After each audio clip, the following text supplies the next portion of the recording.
Madam இப்ப சொன்னாங்களே, லேட்டா வந்தாலும் வயசானாலும் சுறுசுறுப்பா ஓடிட்டே இருப்பாங்க அப்படின்னு சொல்லி, அவர் தான் ஸ்ரீனிவாசன் சார். அவருடைய சப்போர்ட்ல தான் தினமும் இந்த மையம் என்பது ஓபன் ஆகுது. அவருடைய அனுபவம் நேற்று எப்படி நடந்தது அப்படின்றத பார்க்கலாம். எல்லாருக்கும் எல்லாருக்கும் நமஸ்தே. பிரமிட் மாஸ்டர்ஸ் கலந்துட்டுக்கோங்க அத்தனை பேருக்கும் நமஸ்தே. இது நான் நான் இந்த தியானத்தை பற்றி ஒரு 1.5 மாதம் நான் அனுபவம் கிடைச்ச உடனே ஐயப்ப பிண்டி சாரை நான் திருவண்ணாமலையில் சந்திக்கிறேன். ஏன் அவரை பார்த்து நான் பேசும்போது வார்த்தை அவர்கிட்ட என்ன வந்துச்சுன்னா, சார் நான் செங்கல்பட்டில் பண்ணணும் அப்படின்னு சொன்னேன். பண்ணுவீங்க சார், பக்கத்தில் இருக்கார் பாலாஜி பார்த்துப்பார் சார்.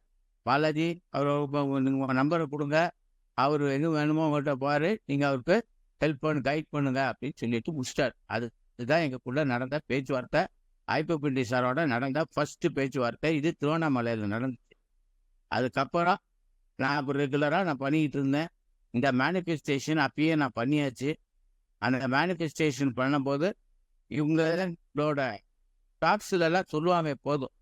இவர் பத்திரிச்சி சொல்லுவார் அப்படின்னு சொல்லி ஐயப்ப பிண்டியும் சொல்லியிருக்காரு, பாலாஜி சாரும் சொல்லியிருக்காரு. மேனிஃபெஸ்டேஷன் யார் வேணால் பண்ணலாம், பட் பண்ணுறதுக்கு முன்னாடி அதை கான்சிக்வன்சஸையும் நம்ம மீட் பண்ணுறதுக்கு ரெடியாக இருக்கணும் அப்படின்னாரு. அதுக்கு உண்டான சக்தி நீ ஏற்படுத்திக்கணும். அப்புறம் நான் இப்படி நடக்கும் தெரியலையே அப்படி நடக்கும்னு தெரியலேன்னு பின்னாடி புலம்பக்கூடாது அப்படின்னு ஒரு வார்த்தை எங்களுக்கு கைடன்ஸ் எப்போதுமே இந்த மாதிரி சுவாத்தியாய கிளாஸில் எனக்கு கிடச்சிச்சு. அந்த பேஸ் பண்ணிட்டு நான் பண்ணிக்கிட்டு இருந்தேன்.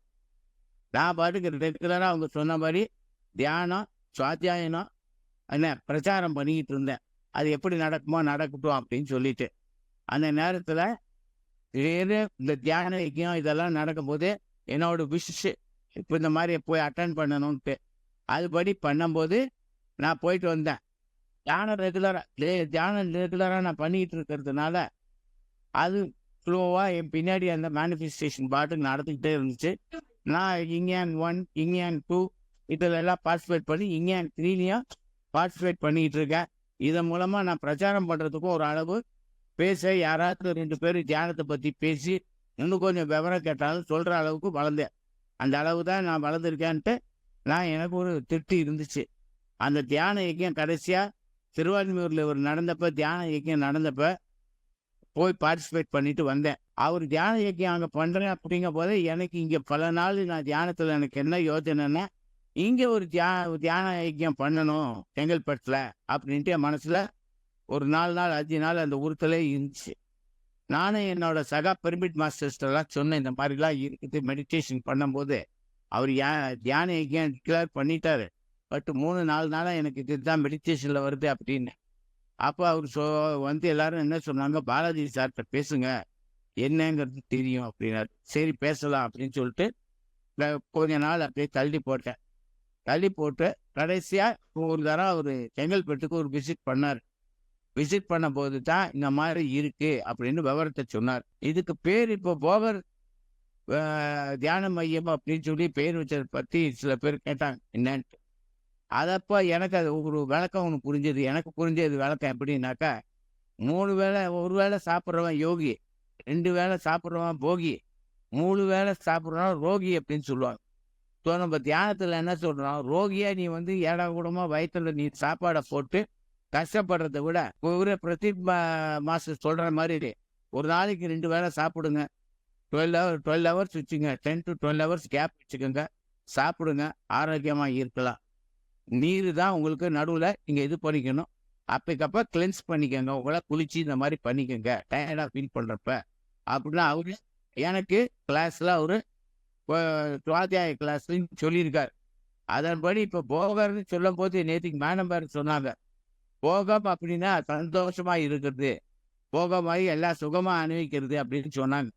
அதுதான் எனக்கு ஒரு ஆகா சரியான பேர் தான் வந்திருக்கோம். இப்போ இன்னைக்கு நாட்டு நடப்பு எப்படின்னா எல்லாரும் சுகமாக இருக்கணும்னு தான் பார்க்குறாங்க. அடுத்த ஆளுக்கு கஷ்டப்படுத்தி நம்ம சுகப்படுறோமா இல்லையாங்கிறது கிடையாது. ஆனால் நான் சுகமாக இருக்கணும், பேட்ச் இருக்கணும், சுகமாக வாழணும், அந்த ஒரு எண்ணம் இருக்குது. அந்த நேரத்தில் கரெக்டாக நம்ம இந்த தியான மையம் ஆரம்பிச்சிருக்கோம். இந்த பேர் சூட்டபுளாட்டே இருக்கிறதுனால நிறையா பேர் போகர் பேர் வச்சுருக்கா, சித்தர் பேர் வச்சுருக்கா, சித்தர்கள் எதுவாக இருக்கும் அப்படின்னு சொல்லிட்டு நம்ம பத்திரிஜியும் ஒரு சித்தர் தான்.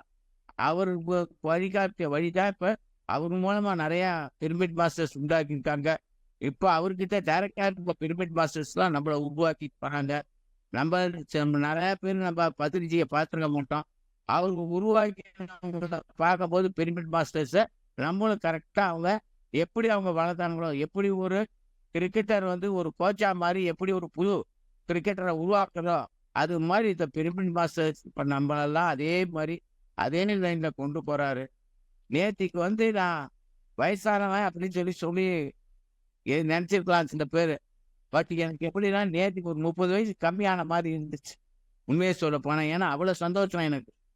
நான் உடனே பண்ணும்போது சரி அடுத்தது என்ன செய்யணும், ஐடியில் உட்கார வேண்டாம் அப்படின்னு சொல்லி டக்குன்னு அந்த இடத்துல பாலாஜி மாஸ்டர் சொல்கிற மாதிரி அந்த டயத்தில் என்ன ப்ரெசென்ட் என்ன பண்ணணுமோ அதை பற்றி சொல்கிறேன், ஃப்யூச்சரை பற்றி யோசனை பண்ணாத அப்படின்னு சொல்லும்போது காலையில் வந்தோடனே மாஸ்டர் பார்த்து நான் போய் ரிப்பன் வாங்கிட்டு வந்துடுறோம், நம்ம கட் பண்ணலாம் அப்படின்னு சொல்லிட்டு உடனே போய் ரிப்பன் வாங்க போனேன். உடனே அடுத்த மாதம் சொன்னாங்க, வந்திருக்கீங்க 2 பிஜேடி வாங்கினோம், அது மிஸ்ஸிங் அப்படின்னாங்க. சரி அதை வாங்கினோம்.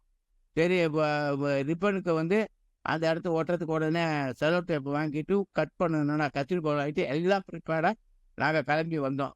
அந்த நேரத்தில் இவங்க தேடிருக்காங்க என்னங்க, நான் இல்லை கிளம்பி நான் ஒன்றும் ஆனோம். யுவராஜின்னு இன்னொரு மாஸ்டர் இருக்காரு செங்கல்பட்டில். நாங்கள் 2 பேரும் டக்குன்னு உடனே போய் எல்லாத்தையும் பார்த்துட்டோம். சரி எல்லாம் முடிஞ்சு உடனே ஆரம்பித்த நேரத்தில் கரெக்டாக எனக்கு ஒரு 5 நிமிஷத்தில் ஃபோன் வந்துச்சு. ஆரம்பிக்கிறதுக்கு 5 நிமிஷத்துக்கு முன்னாடி கேட்ரிங்காரரு நான் வந்துட்டு இருக்கேன், ஆட்டோவில் வந்துருக்கேன் சார், சிக்கல் கிட்ட வந்துட்டேன், வருவேன் அப்படின்னாரு. சரி தியானத்தில் நான் வந்து டிஸ்டர்ப் பண்ணக்கூடாதுன்னு சொல்லிட்டு நான் வெளியே மூவ் பண்ணி அங்கே போய் அவரை ரிசீவ் பண்ணி நானும் யுவராஜ் மாஸ்டரும் ரிசீவ் பண்ணிவிட்டு மெட்டீரியல்ஸ் எல்லாம் டிஸ்டர்ப் பண்ணாமல் உள்ளே கொண்டு வந்து வச்சோம். அவர் ஆட்டோக்காரரை போய் ரெஸ்ட் எடுத்துக்க சொல்லிவிட்டு நாங்கள் அப்புறம் ஒரு 30 நிமிஷம் உங்களோட ஜாயின் பண்ணி நாங்கள் தியானத்தை கண்டினியூ பண்ணோம். நேற்றுக்கு எதிர்பார்க்காம சில மாஸ்டர்ஸுக்கெல்லாம் நான் இன்விடேஷன் அனுப்பிச்சிருந்தேன். அவங்கெல்லாம் ரெஸ்பாண்ட் பண்ணிட்டு வந்திருந்தாங்க. எனக்கு ரொம்ப சந்தோஷமாக இருந்துச்சு. ஒரு வீட்டு ஃபங்க்ஷன் பண்ணினாக்கா எவ்வளோ ஆனந்தம் இருக்குமோ அந்த மாதிரி இருந்துச்சு.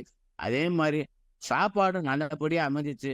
எல்லோரும் எப்போதும் சொல்லுவாங்க, கல்யாணத்துக்கு போனால் கூட ஏதாவது ஒரு வாரம் மெயின் வந்து சாப்பாடு தான் அப்படிம்பாங்க.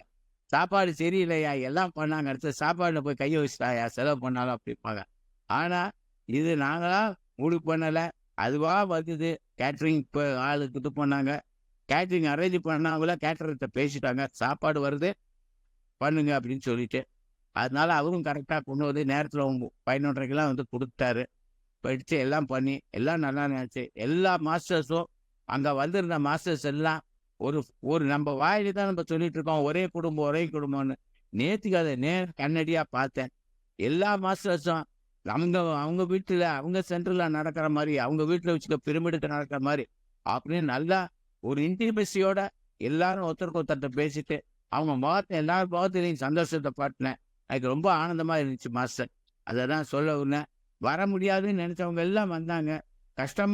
கஷ்டப்படணும் ட்ரெயின் வந்து சில பேர் கேன்சல் ஆச்சு, அவங்களால வர முடியல. சில பேர் வெளியூரில் மாட்டிட்டாங்க, அவங்க வர முடியல. ஆனால் இருந்தாலும் அவங்கெல்லாம் என்கிட்ட மெசேஜ் தெரிவித்தாங்க. இதை விட முக்கியமானதுதான் கிர்தா ராஜன் மாஸ்டரோட ஹஸ்பண்டு ராஜன் சார் ஃபோன் பண்ணி பர்சனலாக வந்து இந்த மாதிரி நல்லா நடக்கும், நான் ஒரு நாள் வரேன், இந்த மாதிரி எனக்கு கமிட்மெண்ட் இருக்குது, 3 கமிட்மெண்ட் ஜூம் மீட்டிங் இருக்குது, அதுக்கு நாங்கள் ப்ரிப்பேர் பண்ண வேண்டியிருக்கு, டைம் இருந்தால் வரேன், அது இல்லைனாக்க நெக்ஸ்ட் டைம் நான் வந்து தியான மையத்தை வந்து பார்க்குறேன் அப்படின்னு சொல்லி அவரும் வாழ்த்துக்கள் சொன்னார். வந்தவங்க எல்லாருக்கும் என்னோட வாழ்த்துக்களை தெரிவிக்கேன் அப்படின்னாங்க. பாலாஜி சார் கோடு போட்டு முடி வச்சாரு. அவரோடைய இருந்து மெல்ல கோடு போட்டு ரோடு போட்டாச்சு. இனிமேல் மேற்கொண்டு அந்த ரோடு ஹைவேயாக மாறி பக்கத்தில் இருக்க கிராமத்துக்காரங்கெல்லாம் உள்ளா சேர்ந்து அந்த தியான மையத்தை ஒரு இதுவாக இருந்து சென்டர் ஆஃப் அட்ராக்ஷனாக இருந்து ஒரு நல்ல சக்தி வாய்ந்த உள்ள இடமாக இருந்து எல்லாரையும் அந்த மையம் அட்ராக்ட் பண்ணி மாஸ்டர்ஸ் உருவாக்கும் அப்படிங்கிறது எனக்கு நம்பிக்கை இருக்குது. மாஸ்டர் சொன்ன மாதிரி பிப்ரவரி மாதம் தியான யஜ்யம் பண்ணணுன்றிருக்காரு. அதுக்குள்ளே மேக்சிமம் எத்தனை பிரமிட் மாஸ்டர்ஸை உருவாக்க முடியுமோ உருவாக்குவோம். எல்லாரும் ஒரு சங்கல்பம் எடுத்துக்கிட்டு இருக்கோம். செங்கல்பட்டு மாஸ்டர்ஸு 4-5 பேர் எடுத்துக்கிட்டு இருக்கோம், பண்ணலாம் அப்படின்ட்டு. அதுபடி நடப்போம் மாஸ்டர். நீங்கள் கான்ஃபிடென்ட்டாக நீங்கள் சொன்னபடி சனிக்கிழமை வாங்க. முடியாத அன்னைக்கு நாங்கள் கிளாஸ் எடுக்கிறோம். காலையில் 10லேருந்து 1 மணிக்கு சொல்லியிருக்கீங்க. உங்களால் வர முடியாத நாளைக்கு நான் தான் அந்த கிளாஸ் எடுத்து நடத்துவோம் மாஸ்டர். தேங்க்யூ. ரொம்ப நன்றி மாஸ்டர். Thank you sir. அற்புதமாக உங்களுடைய அனுபவம் ஷேர் பண்ணியிருக்கிறீங்க. உண்மை மாஸ்டர்ஸ், ஒரு பொறுப்பாளராக இருக்கணும் அப்படின்னா அவ்வளோ சுலபமான விஷயம் கிடையாது. தியானம் பண்ணணும், அங்கே என்ன நடக்குது நிகழ்ச்சி அப்படின்றத பார்க்கணும் அப்படின்னு சொல்லி எல்லாருக்குமே ஒரு ஆர்வமாக இருக்கும். ஆனால் ஒரு ஆர்கனைசராக இருக்கும்போது உட்காருவதற்காகட்டும், அங்கே நின்று பார்க்கறதுக்காகட்டும் எந்த ஒரு நேரமும் இருக்காது மாஸ்டர்ஸ். ஓடிட்டே இருக்கணும். அந்த ரோல் அவர் எடுத்துக்கிறதுக்கு மிக்க நன்றி சார். உங்களுக்கு என்ன கொடுத்தாலும் அந்த நன்றி என்பதை சொல்ல முடியாது. Thank you so much sir for your contribution to the society in this age. Thank you sir. Thank you very much.